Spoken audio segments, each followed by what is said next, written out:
If you'd like to participate in the discussion or leave us feedback, you can contact us at levelupyourgamingpodcast@gmail.com or find us on Facebook at facebook.com/levelupyourgaming. If you like the content and want to hear more of the show, subscribing will ensure you don't miss an episode. New episodes come out almost every Wednesday. Also, please review, tell a friend about the podcast, or share with your gaming group. Now sit back and enjoy the episode.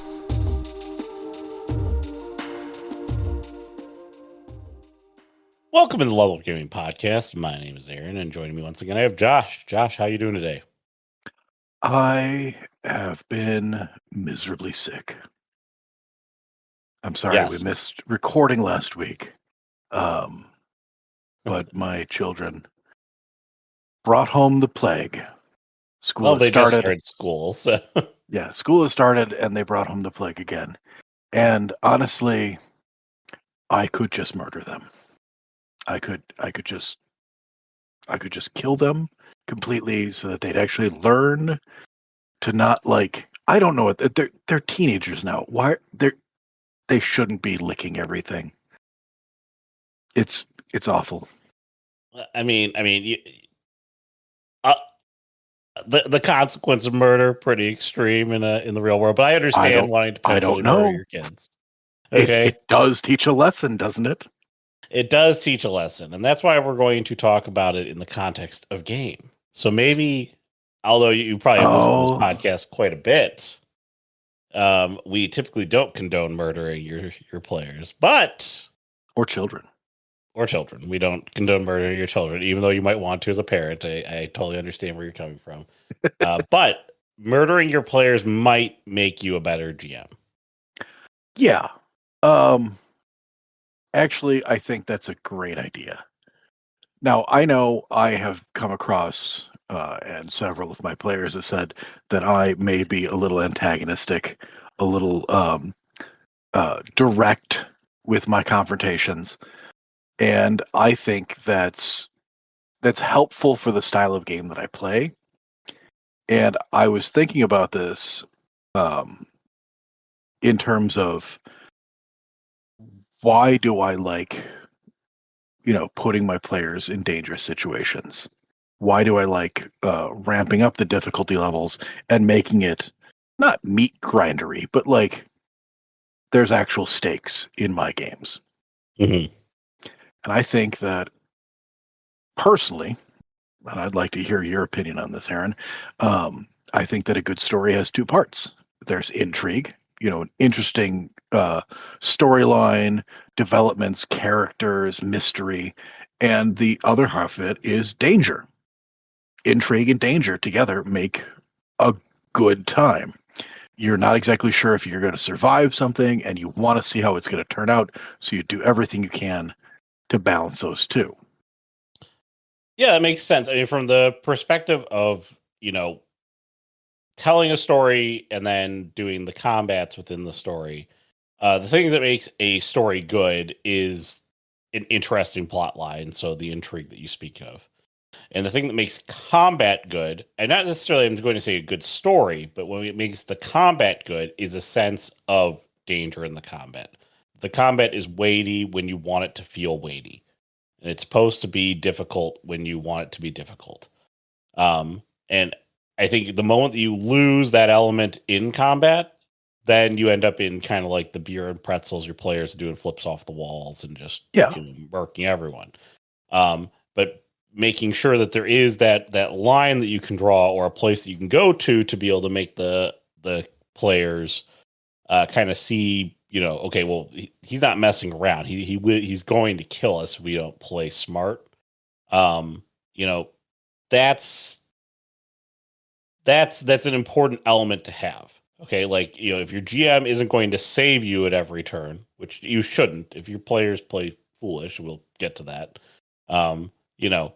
You need to make sure that they understand that there are consequences to playing poor within the game. It's just like any other game you play. Like play a board game, you play it wrong, you play it foolishly, you're gonna lose. Okay, and this is the same thing here in role playing, which is you get into a fight and you play silly and you do silly things, you will lose.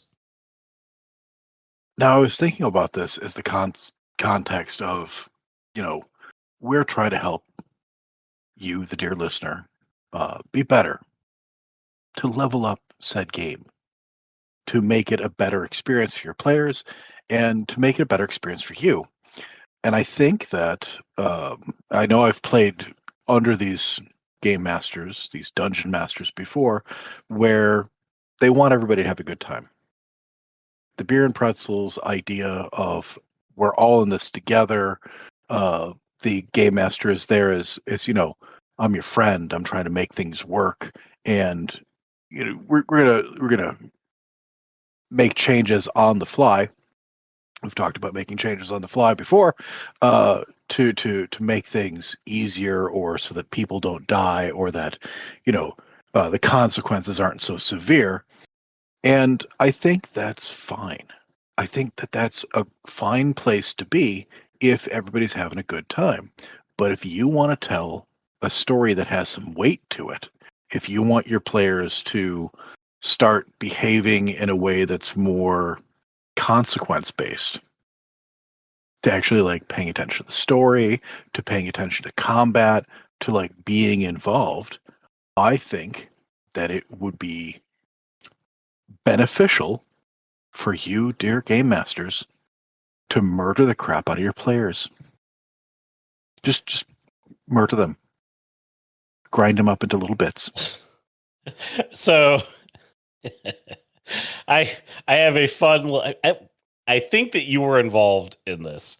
So way back when, Jared and his brother Jason had devised a game. Okay, Jared wanted us to become better role players. Okay, I'm going to tell you this right now.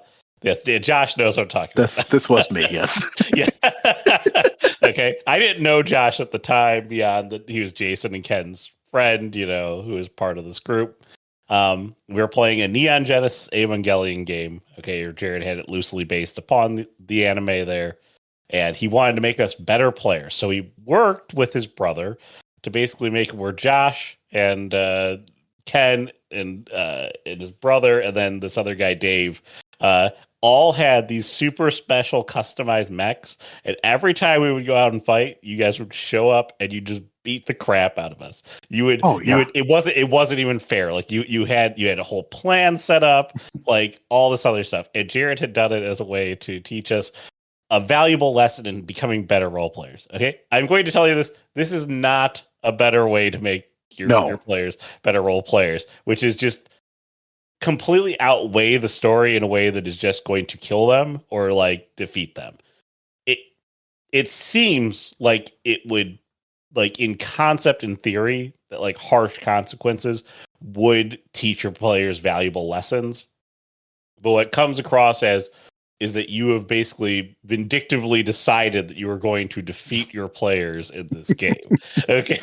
Is actually what it comes across as. So there's that fine line of murder your players where deserving, make challenges are strong enough to kill your players, and they do succeed, versus I'm going to here's your level 1 characters against a red dragon. Good luck, you're dead. Okay. Actually, Aaron, I'm saying both. Both? But both. No, Josh, you were on the other side of this beat. I've actually caused several beatdowns in those old games that Jason ran with Jared. And I've been instrumental in causing many of them. I think that both, in terms of, taking your players, giving them, basic level 1 characters and just murdering them outright, is important to the stages that you have to go through as a game master. I'm not saying to murder characters that they've been playing for a long period of time, characters they've grown attached to. I'm saying that both.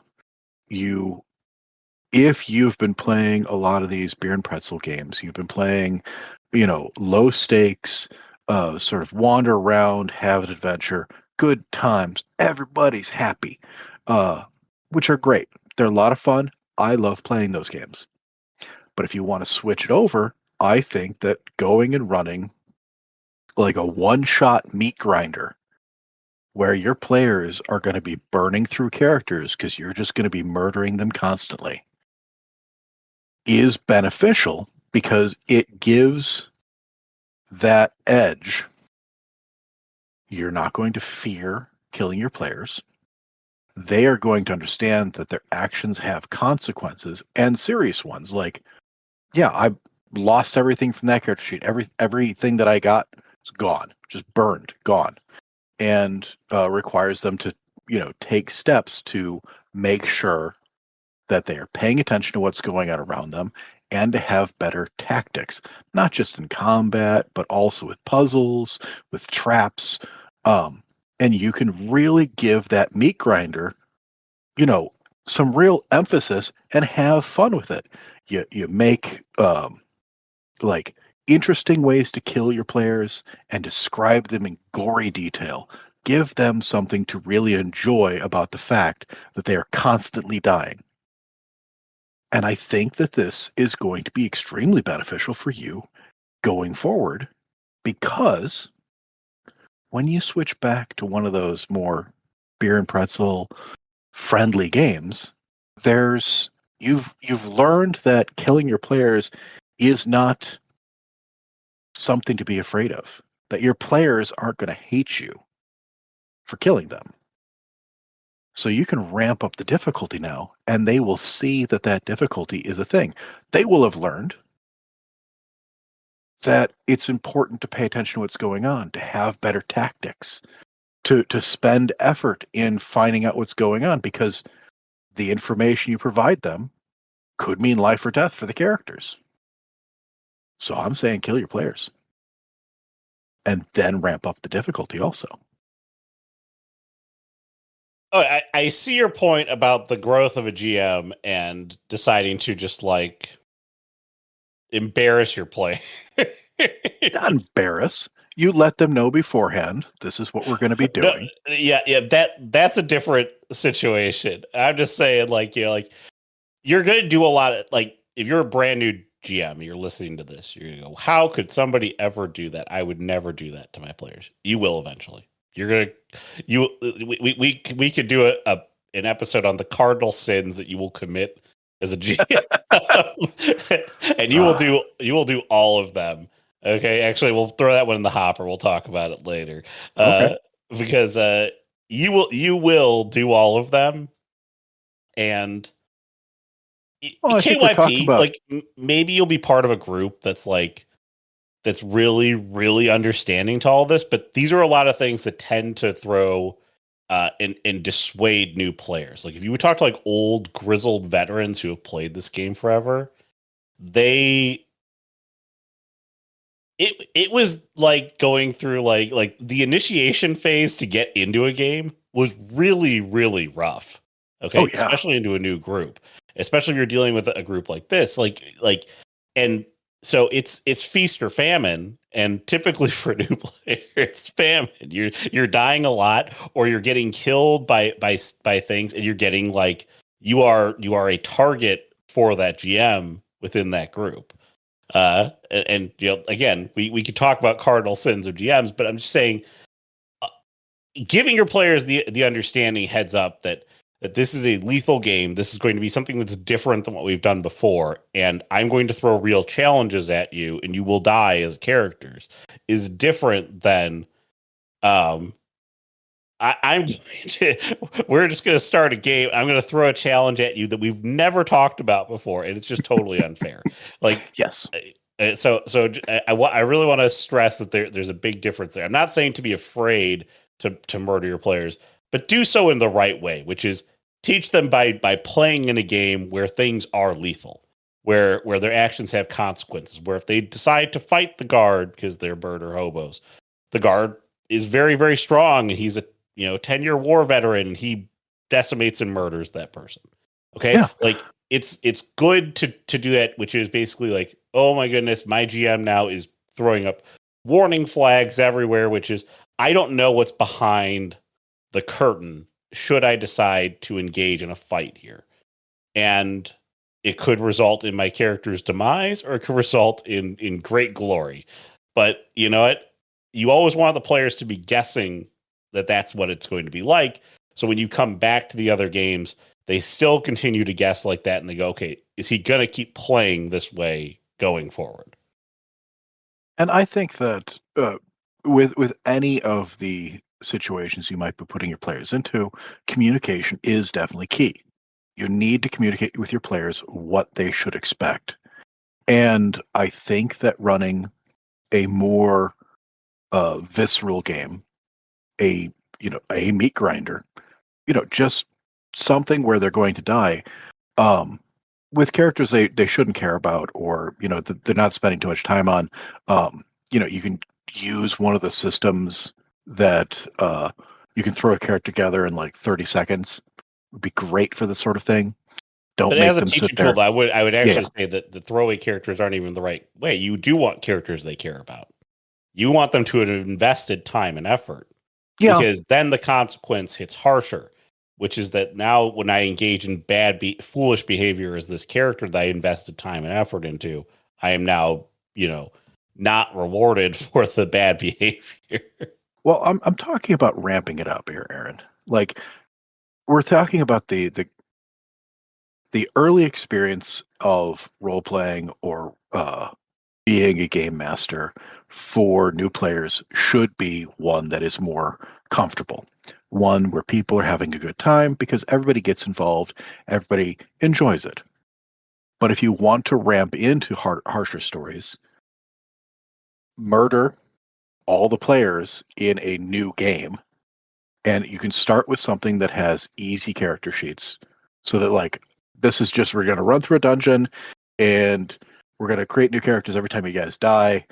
You'll be out for a round or two or whatnot. So the consequences are, time based, very minimal. And then you ramp it up to, hey, we're going to continue a more dangerous game. These are characters you care about. And resurrection is going to be basically off the table.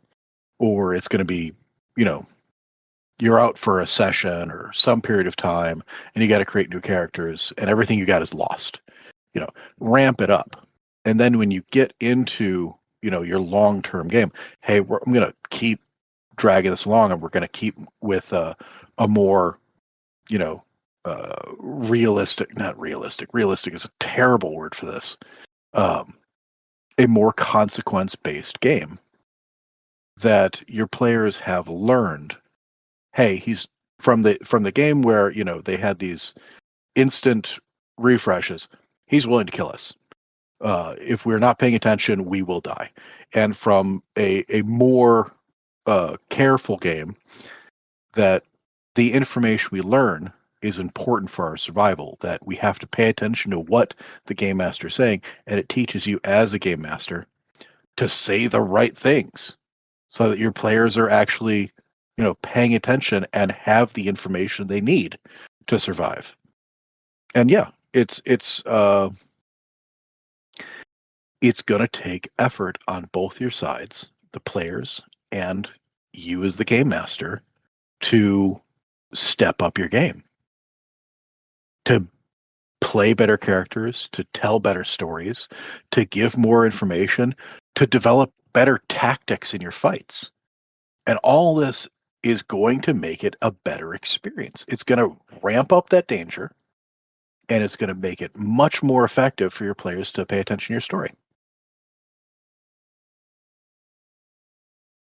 Yeah, no, I mean, again, like that is the right progression in terms of being able to start driving this point home to your players. Obviously, investment in the character, like long term versus like if there's a brand new character you just threw together, or if this is something that you've been playing for a very long time, the consequence of death becomes harsher the deeper into a game you go. Mhm. It's particularly hard. It's not even just hard on the players who have invested a lot of time into it. It's extremely hard for a GM, because if your players are role playing well, okay, which is the goal that you're trying to basically get to, where they're actually playing the character and not just being the player playing the player. Um, inviting a new face into a group should be hard. Okay. And you'll know if you've succeeded in like making like good, like your players are playing really well if inviting a new character is hard. Okay. Because I've played multiple games where you get introduced to a group or somebody gets introduced into your group later on. If you don't have a good way to bring them in, or you haven't thought of a good way to bring them in, it's just like, I just got to put the guy back in the game, basically. It really like rings hollow. And a lot of people just be like, oh, that's Aaron. He's sitting at the table. He's part of the group now. We all trust him implicitly, and he would never do anything to harm us, would I?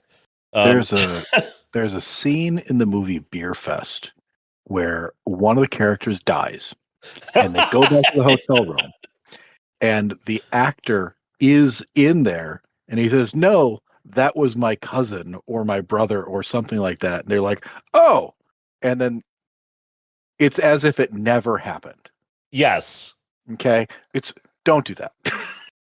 But I think the other side of it is also very important. Like if you've got characters who have been playing this, if you got players that have been playing a character for a long period of time, and you as the game master kill them, it's much more important that you've established these rules of this is a dangerous world.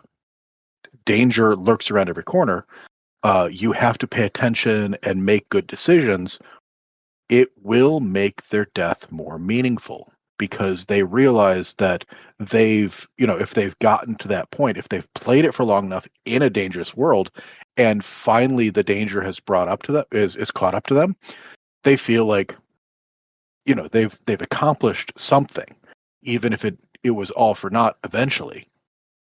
It's going to keep the cohesiveness of your group more intact as well. If you're just like, I'm going to kill that guy this week just for the fun of it, it's a great way to end a story without it completing.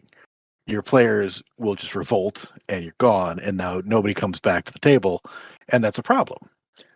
But if you make a dangerous situation in a dangerous world and they do their best, that's interesting. And now you've got a person has to figure out a way to come back into the story and weave themselves into a narrative and convince the other players that he's supposed to be there.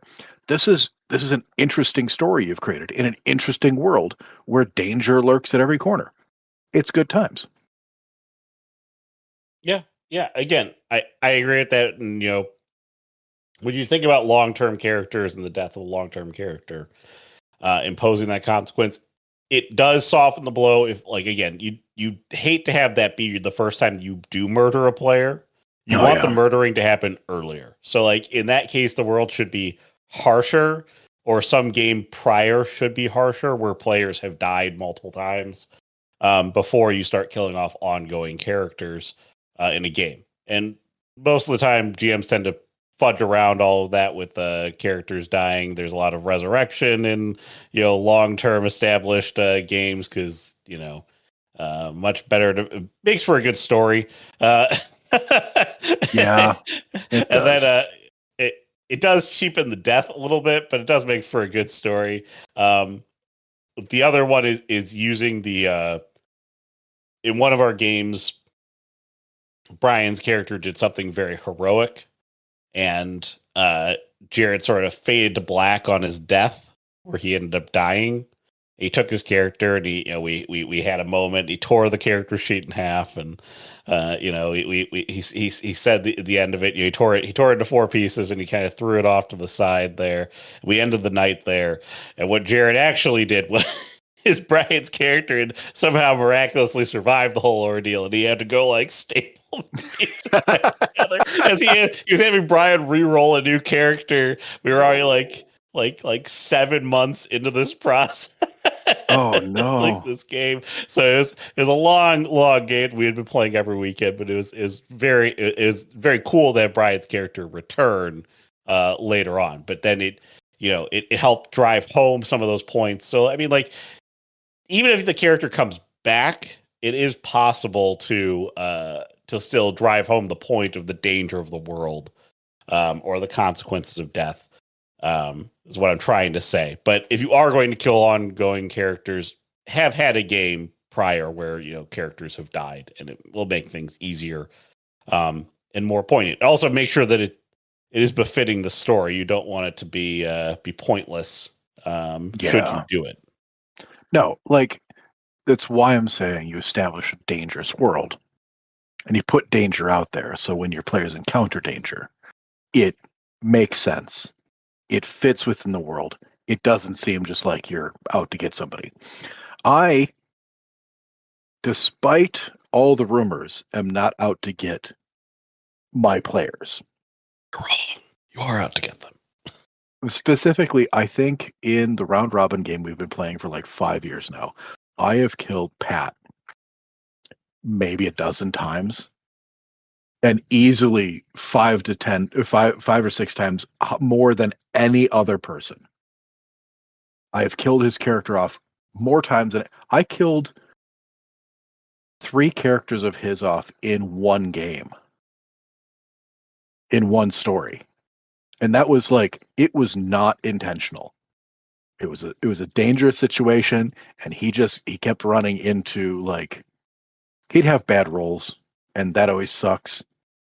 But like, he'd be in a dangerous situation and without proper backup because the other players are off doing something else.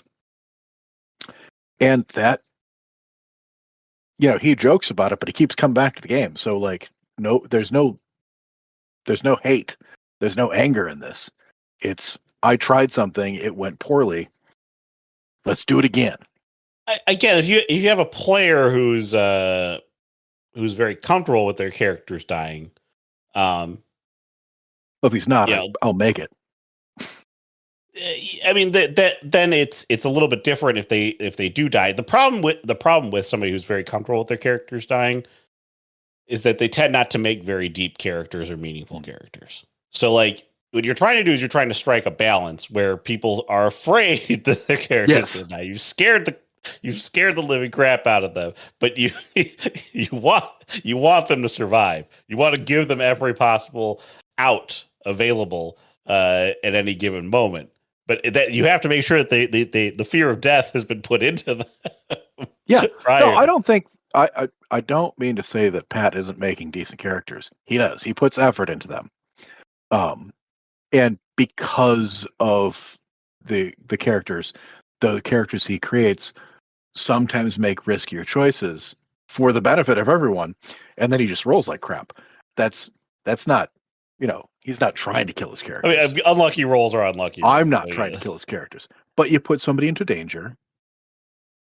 A little bit of bad luck can go a long way. To that end, I think, we've talked a lot about dangerous situations, killing characters, letting them die, going forward with that sort of thing. I think it's important to also think about the non-combat aspect of this, is that if you're telling a story and you've got pivotal moments where your players need to accomplish something in order to progress the story forward or to save a situation or whatnot, if you've developed a dangerous world where consequences are important, I think it is absolutely within your right to let them fail. To let that story, they're trying to do the thing to save the kingdom or whatnot, and they roll poorly, they make bad decisions, they don't get things in place. Let it fail. And I think that could be very interesting as well, because you can go into then a new, you can, write what happens if all their efforts to win the day fail on them.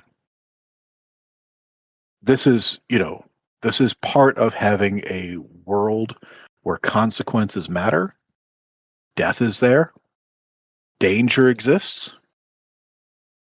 The danger does not just exist within combat. The danger exists within the world that you've created. And I think that if you're going to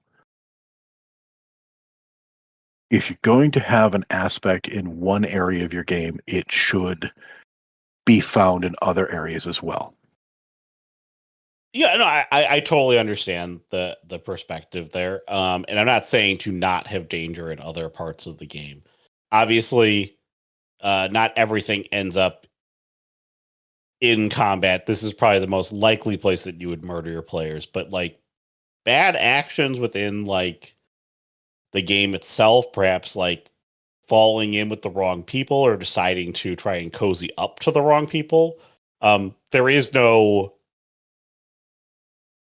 like, for example, say that your characters decide to cozy up to the syndicate and decide to go walk into their den in a mildly peaceful yet hostile situation.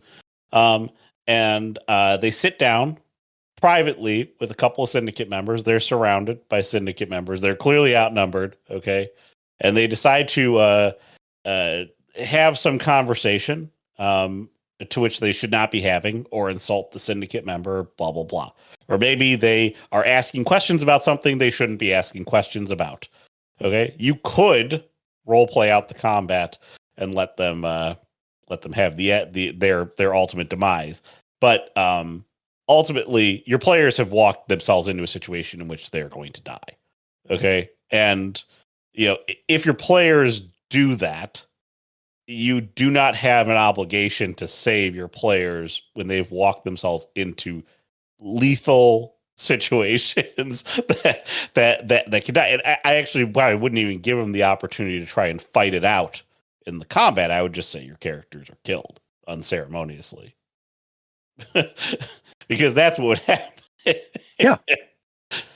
Well, and if the characters they got the wrong they did the wrong things, they followed the wrong directions, you gave them the clues, and they went to the wrong place to, save the day, to stop the evil wizard from doing the thing, and they're not there in time, or they went to the wrong place and did the wrong thing, or possibly even followed the wrong clues and helped the evil wizard do the thing, by all means, destroy said kingdom.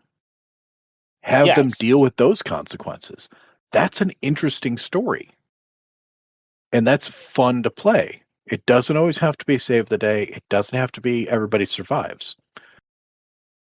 That's in the effort of forwarding the story. I thought we were talking more about the actual both consequence to the player itself being why not being murdered. I mean, watching things happen is great and all, but if your players don't feel like there's a level of impact to them, like, I mean, if they aren't invested, so it's a KYP thing.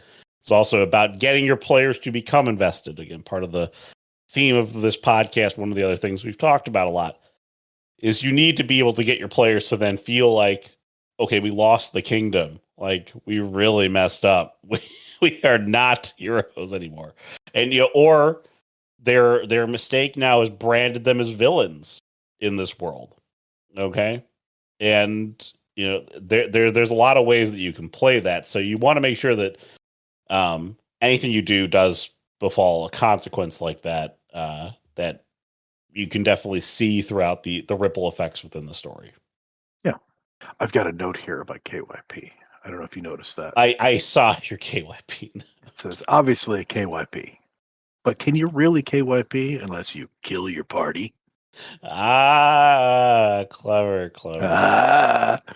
Yeah, no, I'm just thinking, I think it would benefit, especially the game masters and the players that have been playing in sort of this, beer league sort of game where you're just there to have a good time, to relax. If you want to take your games, to step it up, to level up your gaming experience, that moving into a more consequence-based in terms of danger is going to benefit the story, because it makes the decisions you make both in and out of combat more important. It makes paying attention to what's going on more important, it means telling your players, getting the information they need to survive. Much more important on you as a game master, and for them to recognize the clues that you're giving them. It's all about that communication. It's about making a plan, sticking with it, and letting your players, do the best they can and face the consequences when they fail. It's a good time. Yeah. Again, there's nothing wrong with killing your players. Okay, and I'm not poo-pooing any GM that does it. And I'm not saying that I don't actively put my players in situations where they can be killed. Okay, and we go through that there. I tend to favor encounters in the direction of my players, so that way they have a better chance of, even though the dice roll poorly, coming out on top. Okay, I'm factoring in their terrible luck. Oh my God! Yeah, but obviously, there's only so much you can do to keep a player alive. Okay, and once a player has been pushed, I mean, you can, killing them is not out of the realm of impossibility, and it makes sense in a lot of situations. If you're in a big combat and one of your players is suddenly very, very wounded, fire is going to start focusing on the wounded player to knock him out. Okay, which makes sense. And there's nothing wrong with that. It's a very real situation there, and how your players respond to that might be enough to protect them, and they might come out alive. But I'm just saying, situations eventually do call for the death of a player, and don't be afraid of that moment. Yeah. And if you are having a hard time taking that step with your players, take a step back, run a one shot where you are going to kill your players, where you've communicated with them like, hey, this is a meat grinder. We're going to run through a lot of characters. You're going to learn real quickly. Your players don't have a problem with dying. It's still just a game. They have a problem with a lack of communication about the level of danger they're in. And it can be, on your part, like, this is a dangerous fight you're going into. Don't screw up. Like, pay attention, watch what you're doing. But it could also be, on their part where they're like, he hasn't killed us yet. Why should we bother, trying harder? So running a meat grinder so that you learn to give them the right information. They learn to pay attention to it. And dying is a constant thing that's happening in there, will get you both used to that sort of game style, so that when danger presents itself in your game, you're not gun shy at killing off your players. And they are paying better attention to the clues and information you're giving them. Yeah, I think that makes perfect sense. Do you have anything else you want to add to this topic, Josh? I think that you can only really know what a player is capable of doing when you've pushed them to the edge of death and stared deep into their eyes and made them roll for it. Roll of death. I got nothing else. All right, that's going to wrap us up for this week. If you have thoughts on murdering your players, or just the prospect of pushing your players in dangerous situations, let us know. levelupyourgamepodcast@gmail.com or facebook.com/levelupyourgaming. Podcast is also on YouTube, if that's your listening medium, so you can subscribe, like the podcast there, listen to it there. Also, just download your favorite podcasting site, review it, recommend it to a friend, all those good things. And that'll wrap us up for the week. So for Josh, I'm Aaron. Have a good week, everyone. Bye.